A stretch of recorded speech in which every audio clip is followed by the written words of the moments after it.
பொற்பாத படித்தை பணியை தொங்குகின்றேன். முருக முகுந்த மாள் மருக உள்ளவனா மூத்தவனா அனைவருக்கும் முதல்வனாய் விளங்கும் கணவதிக்கு பின்வருந்தவன் முருகன் செந்தில் முதல்வன் மாயவன் மருகனே ஒரு கைமுகன் தம்பி உன்னுடைய வெண்டைக்கால் எப்பொழுதும் மறவாத நம்பியை வாழும் இக்குறிஞ்சிலுள்ள கொற்றவனுக்கு மகளாய் பிறப்பெடுக்க வைத்தார். நம்பிக்கு மகளாய் பிறப்பெடுக்க வைத்து நத்தமிழ் மொழியார் அனைத்து மக்களும் என்னை செல்லமாக ஒவ்வொரு இல்லத்திலும் உள்ளவர்களின் உள்ளத்திலும் வள்ளி வள்ளி வள்ளி என பெயர் பெற செய்து பற்பல வல்லுநர்களிடம் கல்வி பயின்று கற்றவரிடத்திலும் என்னை பெற்றவரிடத்திலும் சுற்றவரிடத்திலும் பேரும் புகழும் பெற செய்த கந்த பெருமானுக்கு நன்றி சொல்லத்தான் வேண்டும். மேலும் இக்குறிஞ்சிலுள்ள கொற்றவனுக்கு மகளாய் பிறப்பெடுக்க வைத்து தத்தி தத்தி தாவி குதித்து விளையாட பிள்ளை பிராயம் கடந்து துள்ளி திரியும் பள்ளி பருவத்தில் கூட என்னை யார் நினைக்காத வண்ணம் வள்ளி என பெயருக்கு தகுந்தார்கள். பெரியவர் முதல் என்னில் சிறியவர் வரை யாரையும் பகைக்காத வாழ்வு கொடுத்தபடி வேலவா உன் பாதம் தொட்டு என் பணியை தோல்வின்றேன் சொல் ஷார்ப்பு மட்டும் சொன்னேன்.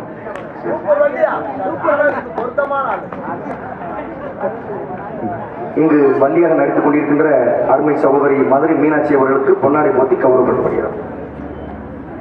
பொன்னாடை போத்தி கௌரவப்படுகிறது இடது சார்பா திராட குழு சார்பா நன்றி நன்றி கிடந்த வணக்கம் வணக்கம்.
அருமையான பக்கம் மேல அருமையான மைக் செட் கூட நம்ம சொன்னோன்னே சரி பண்ணணும். அண்ணே வாடி வைக்கிறேன், எக்கோ வைக்கிறேன், இன்னர் வைக்கிறேன், அவுட்டர் கட் பண்ணுகிறேன் அப்படின்னு சொல்லணும். சொன்னா அதை செய்யணும் சிரிச்சுக்கிட்டு.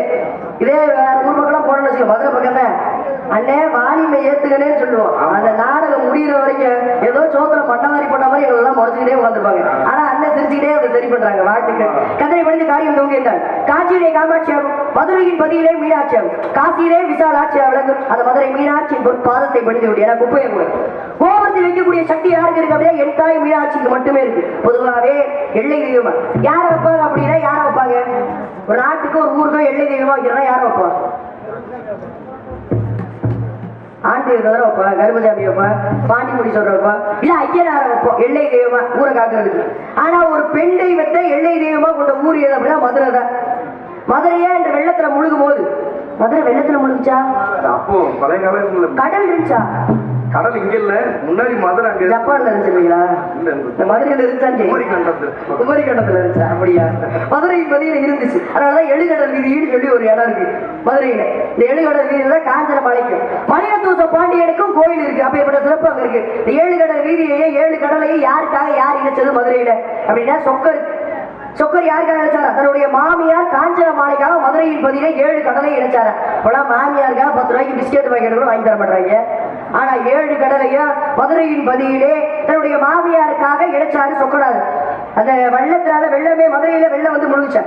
மதுரையில வெள்ளம் வந்து முழுகும் போது மீனாட்சி போய் சொக்கடாத்தை கேட்கிறா, ஐயா மதுரையே வெள்ளத்துல முழுகிருச்சு, மதுரையை கட்டமைக்கணும், மதுரையோட எல்லையை காட்டுங்க அப்படின்னு சொல்லும் போது சொக்கநாதர் என்ன பண்றாரு? தன்னுடைய கழுத்துல இருந்து ஆதிசேஷன் என்ற பாம்பு எடுத்து விட்டு மதுரையோட 4 எல்லையை காமிச்சிருக்க சொல்றாரு. அந்த பாம்பு 4 எல்லையை காமிச்சிருக்குது. ஒண்ணு திருவேடகம், இன்னொன்னு தென்புறகுன்றோன்னு சொல்ற திருப்புறகுன்றம், இன்னொன்னு அழகர் மலை, இன்னொன்னு அந்த பாம்போட படமும் புறமும் இணைந்து நின்று காட்டியதான் பதப்புறம்னு சொல்லக்கூடிய மடப்புறம். இந்த 3 எல்லைக்குமே ஆண் தெய்வத்தோட வச்சிருப்பாங்க. ஆனா அந்த ஒரே எல்லைக்கு மட்டும் மடப்புறத்துக்கு காலியை வச்சிருப்பாங்க. அப்பேற்பட்ட சிறப்பு அவளுக்கு மீனாட்சி போடவே பச்சை நிறத்தோடு உருண்டை கண்களோடு பட்டை புருவத்தோடு மக்களி கிரீடத்தோடு காட்சி தரக்கூடியவள். அப்பேற்பட்டவள் ஒரு பாதத்தை படிந்து விட்டு படியை தூங்கினார் சிறப்பாக இருக்கும் என்பதால்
நன்றி.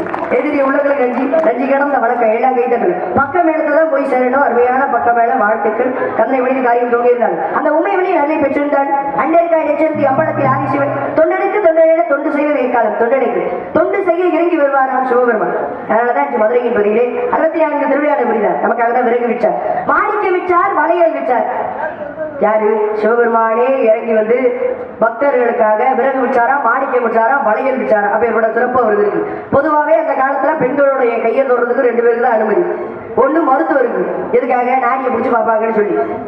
இன்னொரு ஆள் யாரு அப்படின்னா வளையல்காரருக்கு. எதுக்காக பெண்ணுடைய கையை பிடிக்க வளையல்காரிக்கு உருவம் கொடுத்தாங்க?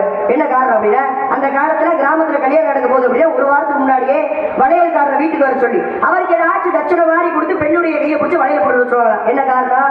அன்று வளையல் இருக்கும் செட்டியாராக வந்து சிவபெருமான் எல்லா பெண்களுக்கும் வளையல் கொண்டுட்டார். அதனால சிவபெருமான் வந்து வளையல் கொண்டுட்டார். வளையல்காரர் வந்து வளையல் கொடுத்தா சிவபெருமானே வந்து வளையல் கொடுத்தா ஐதீகம் இப்பயும் சில கிராமங்கள்ல கூட நடந்துட்டு இருக்கு. எத்தனை பேர் வீட்டுல சிவலிங்கத்தை வச்சு சாமி கும்பிடுற கை தூங்க? ஒரே ஒரு ஆள், அந்த அக்கா மட்டும் தூக்கிடுறாங்க. அவ்வளவுதான். போன ஊர்லயாச்சும் 5 பேர் தூக்குறாங்க. இந்த பேர் ஒரே ஒரு ஆள் தான் தூக்கிருக்காங்க. ஏன்னா பொதுவாக சிவன்லாம் வச்சு கும்பிட மாட்டோம், லிங்கத்தெல்லாம் வச்சு கும்பிடுவோமா?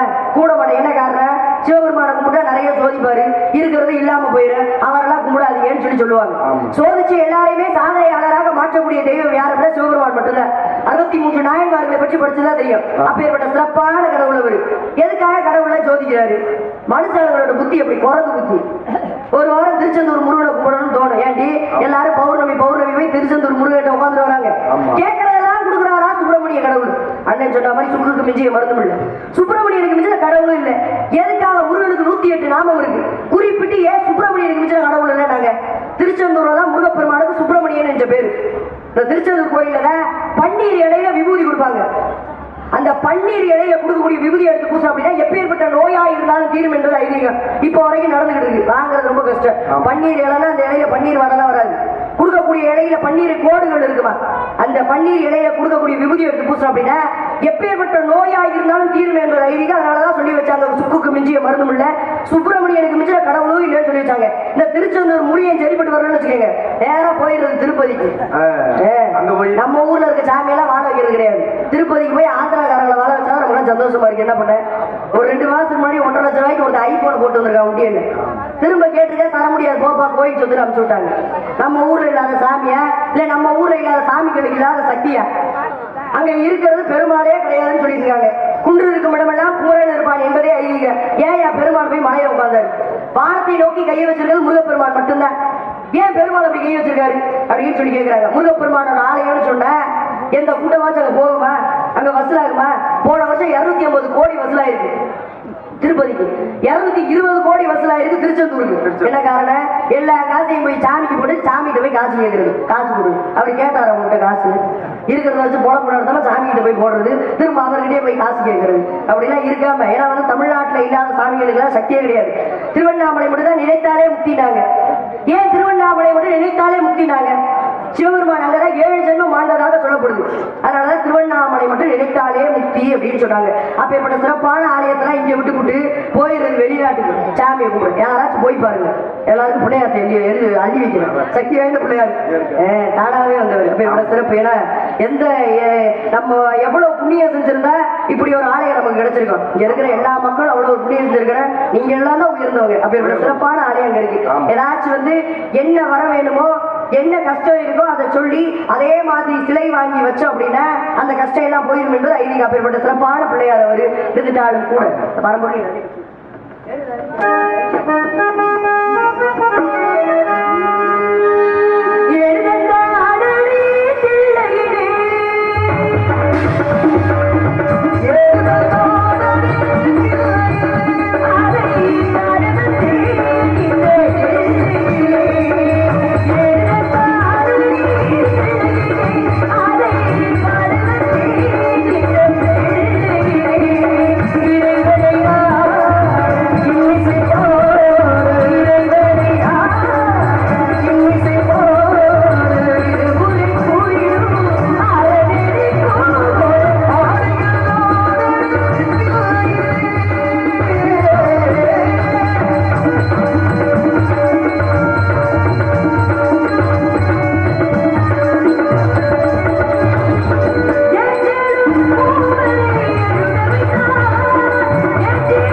வணக்கம் வணக்கம். சிவபெருமானோட ஆலயத்துக்கு எல்லாம் போனோம் அப்படின்னா ஆலயத்துக்கும் மகாலட்சுமியோட ஆலயத்துக்கும் போனோம் அப்படின்னா சாமியை கும்பிட்டோடய எந்திரிச்சு வந்துடணும், உட்காரக்கூடாது.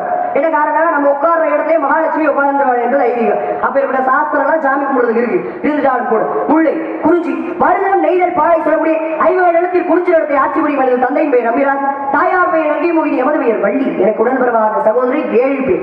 7 ஆண் பிள்ளைனால மீனாட்சி போல ஒரு பெண் பிள்ளை என்று எங்க அப்பா ஒரு நாளா வருத்தம். அப்படி வருத்தப்பட்டு இருக்கும்போது வள்ளி கிழங்கு தோன்றும் இடத்துல பள்ளத்திலிருந்து எடுத்து வந்து ரொம்ப செல்லமாக சீரும் சிறப்புடன் வளர்த்து வருகிறார். பெண் பிள்ளை பிறந்தால் காவலுக்கு அனுப்புவதால் அப்பாவோட வேண்டுதல், அந்த வேண்டுதலுக்கு இணங்க இன்று நான் காவல் புரிய வந்திருக்கிறேன். என்னுடைய நீ உயிர் தோழி வைக்க வந்திருக்கா, அதை விட பேரழிக்க நாங்க அந்த ஊர்ல விட்டு வண்டியில வரும்போது நீங்க 2 பேரும் தானே வந்தீங்க? அவன் அந்த ஊர்ல விட்டுட்டாரு. 2 பேரும் எங்க அண்ணன் கூட வருது. அதனால காவலுக்கு வந்த இடத்துல எனக்கு காதல் வந்துருச்சு. யாருமே காதல் கடம்படி கார்த்திகேயனை கதிர்வேலை சண்முகனை சரவணனை முகனை 6 முகனை அந்த பாலம் முருகனை நினைச்சு முருகி கொண்டிருக்கேன். இந்த முருக பெருமாளுக்கு எத்தனை நாமங்கள் இருந்துட்டால் ஞான பண்டாரம் சொல்லி ஒரு பேரு. எங்க பழனி. ஊருக்காரங்களாம் என்ன பண்றீங்க, அமைதியா உட்காந்துருக்கீங்க. அவங்க பெட்டியை நொறுக்க போறேன். அவங்க நான் கேட்கவே இல்லை. பண்டாரன் எங்க கோயில் இருக்கு, முருகப்பெருமானோட ஆலயம் பண்டாரன் எங்க பேர் இருக்கு. பண்டாரம் யார பண்டாரம் சொல்லி பழனிதான் முருகப்பெருமானுக்கு பேரு. பழனிக்கெல்லாம் போனோம் அப்படின்னா முருகப்பெருமானை எந்த கோலத்துல தரிசிக்கணும் நம்ம சொல்லுங்க. ஆண்டி கோலத்துல. பெண்கள்லாம் எந்த கோலத்துல பாப்பீங்க? பரவாயில்ல, ஆண்கள் எல்லாருமே சொல்றது ஆண்டியா தான் பாப்போம்னு சொல்றாங்க. பெண்கள்லாம் எந்த கோலத்துல பாப்பீங்க சொல்லுங்க. சரி, ஆண்டி கோலத்துல. நீங்க எல்லாம் எந்த கோலத்துல பாப்பீங்க? வாய சொல்லுங்க. நீங்க சொன்னாதான் நான் பேசுவேன். ராஜகோலத்துல அப்படி பேசுங்க. ராஜகோலத்துல பாப்பேன். பெண்கள்லாம் அந்த விஷயத்தை விட்டே தர மாட்டாங்க. படி ஏறிக்கிட்டே இருப்பாங்க. பழனி ஐயா ஆண்டிக்கு மாத்திட்டாங்க அப்படிங்கிற இறங்கிறது அடுத்த 6 மணிக்கு போவோம் அப்படின்னு சொல்லி அப்படி வந்து பெண்கள்லாம் ஒரு இதா இருப்பாங்க. ஆண்டி கோலத்துலதான் போய் பார்க்கணும், இது ராஜகோலத்தான் போய் பார்க்கணும்னு ஒரு இதா இருப்பாங்க பெண்கள்ல. ஞான பண்டாருன்னு அவருக்கு பேரு. எந்த கோலத்தில் போய் அமர்ந்தாரோ அதே கோலத்தில் போய் பார்ப்பதுதான் சிறப்பு. 6 மணி வீட்லயுமே தனி சிறப்பு பழனி மட்டும்தான். ஏன்னா பழனியில தான் போய் பண்டாரமா உட்காந்துருக்காரு. பண்டார கோலத்தை போய் பார்க்கறது தான் சிறப்பு. ஞானம்னா எல்லாருக்குமே தெரியும், அறிவு. பண்டாருன்னு ஒரு பேரு. பண்டாருன்னா என்ன, அதோட அர்த்தம் என்ன? பண்டார பையன் பரதேசி பையன் அப்படியா? பண்டாரம் என்பதற்கு தமிழ் அர்த்தம் என்ன அப்படின்னா தன்முன் செல்வத்தை குவித்து வைத்திருப்பவன் என்று பொருள். இப்ப எல்லா செல்வம் இருக்கிறவர் ஏன் ஆண்டியா போய் பள்ளியில உட்காந்துருக்காரு? என்ன காரணம் அப்படின்னா ஒரு கட்டத்துக்கு மேல தனக்கு செல்வமே உதவாது, ஞானம் தான் உதவு தெரிஞ்சதுக்கு அப்புறம் ஞான பண்டாரமாக போய் பள்ளியில் அமர்த்துறாரு.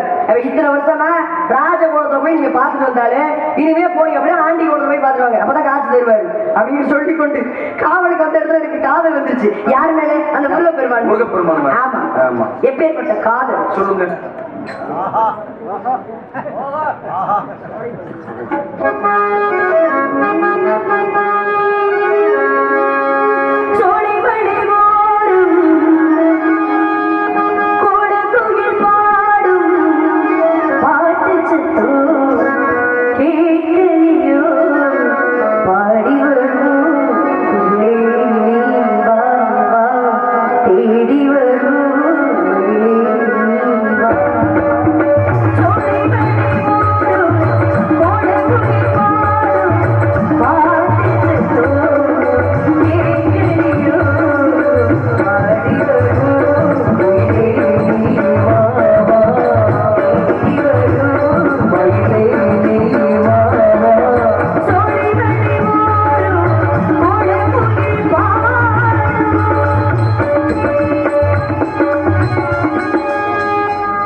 செல்போனை யாரும் மிஸ் பண்ணிட்டீங்க போல.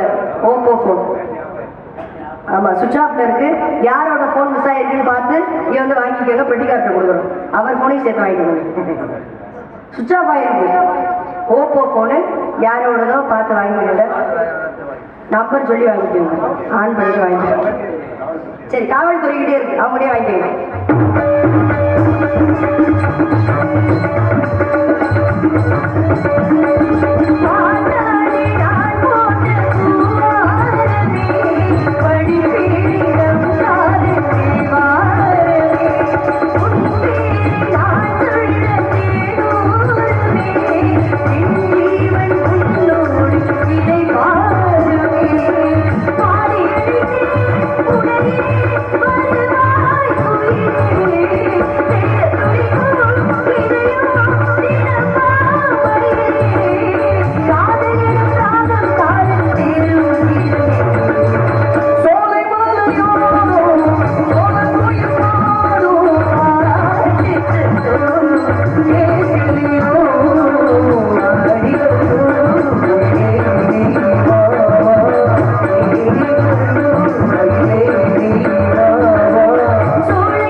நன்றி. எதிரி உள்ளவர்களுக்கு நன்றி நன்றி கடன் வணக்கம். முருகப்பெருமானை காதலிக்கிறேன்னு சொல்லு. ஏன் காதலிக்கிறேன் தெரியுமா? சொல்லுங்க. ஏன்னா அவர் தான் ரொம்ப அழகா இருக்காரு.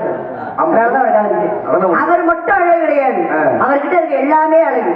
ஆயுதத்திலே அழகு வேலுதான், பறவைகளிலே அழகு மயிலுதான். அப்படி அழகான விஷயத்தை எல்லாத்தையுமே அவர் கூட வச்சிருப்பாரு. இந்த செங்கோல் வச்சிருப்பாரு பாத்தீங்களா? ஆமா, செங்கோல் தான். செங்கோல் என்ன? செங்கோல்லாம் குச்சி மாதிரி ஒண்ணு இருக்குல்ல. நாட்டு அரசாளர் கையில தான் செங்கோல் இருக்கும், மன்னர் கையில இருக்கு. கடவுளோட கையில செங்கோல் இருக்கும் அப்படின்னா முதல்ல மீனாட்சி கையில இருக்கும், இன்னொன்னு சொக்கநாதர் கையில இருக்கு. அந்த அம்மா கையில 7.25 மாதம் இருக்கு, சொக்கநாதர் கையில 7.75 மாதம் இருக்கு. அப்பேற்பட்ட சிறப்பு அங்க இருக்கு. முருகப்பெருமான் கையில ஒரு செங்கோல் இருக்கு. எந்த நாட்டை முருகப்பெருமான் அரசாண்டாரு, எதுக்காக அவர் கையில செங்கோல் அப்படின்னா, அங்கு மதுரையின் பதியிலே மீனாட்சி போய் சொக்கநாதர் கேட்கிற, ஐயா இந்த பூலோகத்துல வாழக்கூடிய பெண்கள் மாதிரியே நானும் கர்ப்பம் தரித்து பிள்ளை பெக்கணும்னு சொல்லி கேட்கிறேன், அப்படியே நடக்கணும்னு சொல்லு. மீனாட்சியும் பூலோகத்துல வாழ்ற பெண்கள் மாதிரியே கர்ப்பம் தரித்து பிள்ளை பெற்றார். முருகப்பெருமானே உக்கிர பாண்டியன் என்ற பெயரில் மதுரையின் பதியிலே பிறந்தார். மதுரையின் பதியிலே பிறந்தோட எல்லா கலைகளையும் இவங்க 2 பேரும் முருகப்பெருமானுக்கு சொல்லி கொடுத்து அவருடைய கையில ஆட்சியை ஒப்படைச்சு செங்கோலை கொடுத்து விட்டு இவங்க 2 பேரும் தெய்வமானதாக புராணம் சொல்லப்படுது. அதனால முருகப்பெருமான் கையில செங்கோல் வச்சிருப்பாரு. எந்த நாட்டை அரசாண்டனால? பாண்டிய நாட்டை உக்கிர பாண்டியன் என்ற பெயர்ல அரசாண்டனால செங்கோல் வச்சிருப்பாரு. முருகப்பெருமான் கையில ஒரு கிளி இருக்கல, மீனாட்சி கையில கிளி இருக்கு. சொன்னதையே சொல்லி கிளிப்பின்னு சொல்லி பக்தர்கள் வேண்டக்கூடிய சொல்றதுக்காக நினைவுபடுத்துறதுக்காக அந்த அம்மா தோல் பட்டையில கிளி வச்சிருப்பாங்க. ஆனா முருகப்பெருமான் கையில ஒரு கிளி இருக்கு. அந்த கிளி யார் அப்படின்னா அருணகிரிநாதர் ஆகப்பட்டது.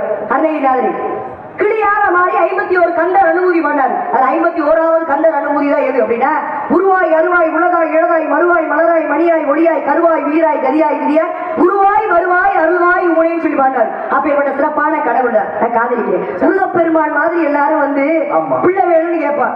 எதுக்காக? ரொம்ப அறிவானவர், ரொம்ப ரொம்ப அழகானவர். யாராச்சும் முருகப்பெருமான் மாதிரி புரிஞ்சு வேணும்னு கேட்டுக்கமா? கேட்க மாட்டோம். என்ன காரணம்? ஏன்னா அவருக்கு 2 பொண்டாட்டி, அதனால கேட்க மாட்டோம்.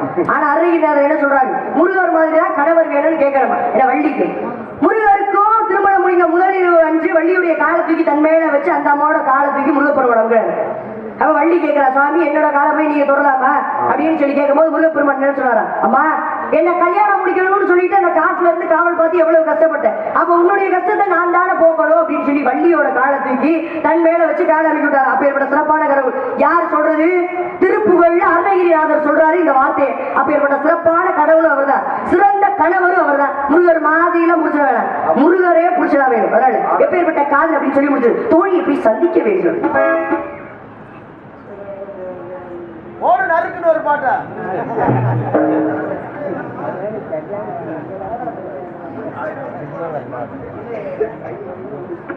சொர்க்கத்தின்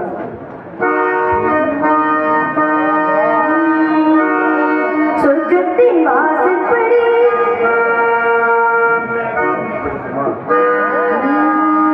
சொர்க்கத்தின் வாசற்படி சொர்க்கத்தின் வாசற்படி என்ன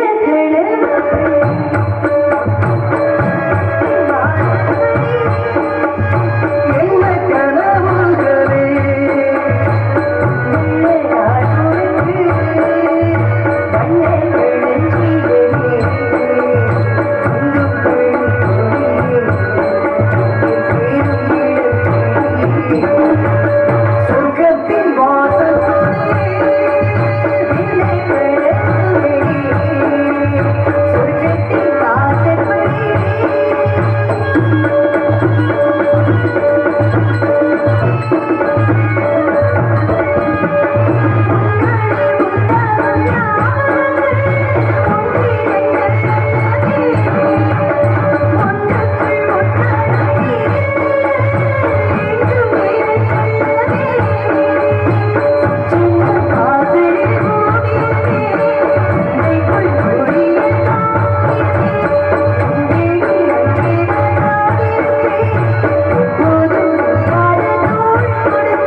விஷயம் தான். ரொம்ப சந்தோஷமா இருக்கு.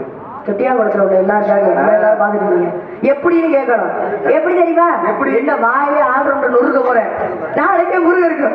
எனக்கும் கல்யாணம் நடந்துச்சுன்னு வச்சுக்கோங்க. சரி, நீங்க எல்லாரும் என் கல்யாணத்துக்கு வருவீங்களா? கண்டிப்பா எல்லாரும் வருவாங்க. நீங்க எல்லாரும் என் கல்யாணத்துக்கு வந்தீங்கன்னா உங்க எல்லாரும் கையில நான் ஓடு கொடுத்து அனுப்புவேன். எதுக்கு? அம்மா தாயே அப்படின்னு பிச்சை பிச்சை எடுக்கிறதுக்கு. இந்த திருவோட கிடையாதுங்க. சிதம்பரத்துல அவ்வளவு கெட்ட மனசு நீங்க நினைக்கிறீங்களா? கிடையாது. சிதம்பரத்துல இருக்க 21,600 தங்க ஓடுகள். அதுல இருக்க ஒண்ணு கொடுப்பேன். நீங்க எல்லாம் பிள்ளை குட்டியோட பொழைச்சு அது புறாமே அறநிலைத்துறைக்கு சொந்தமானது. அறநிலைத்துறைக்கு எனக்கு எல்லாருமே செயல்களை போறீங்க. அப்படி கிடையாது. நம்ம குடும்பத்துல பொண்ணு எடுத்தா மாப்பிள்ளைய கொண்டு போய் எங்கடி போட்டுவோம்?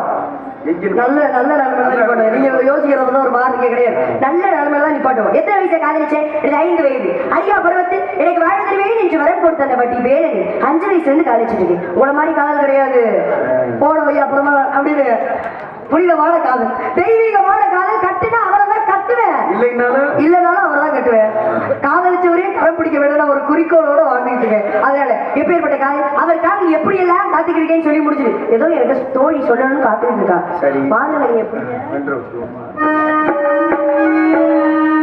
மாதுளம் கனியே நல்ல மலர்வன குயிலே மரகத மணியே என் மகிழிடம் மகிழே மாதுளம் கனியே மலர்வன குயிலே மரகத மணியே மகிழிடம் மகிழே மாலங்கனி பூவே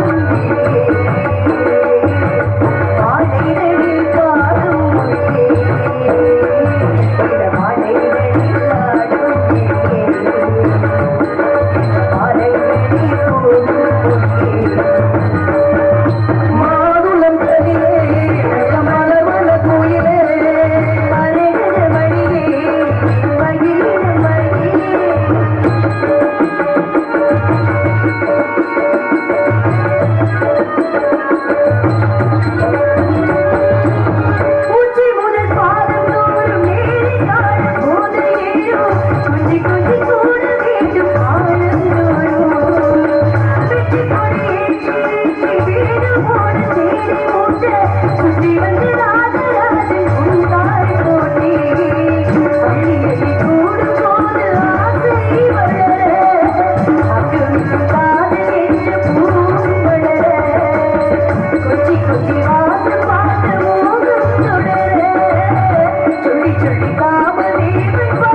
பாட்டெடுத்து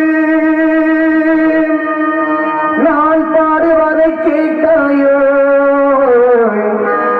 துள்ளிவிடும் நெல்லலையே நீ போய் தூது சொல்ல மாட்டாயோ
நான்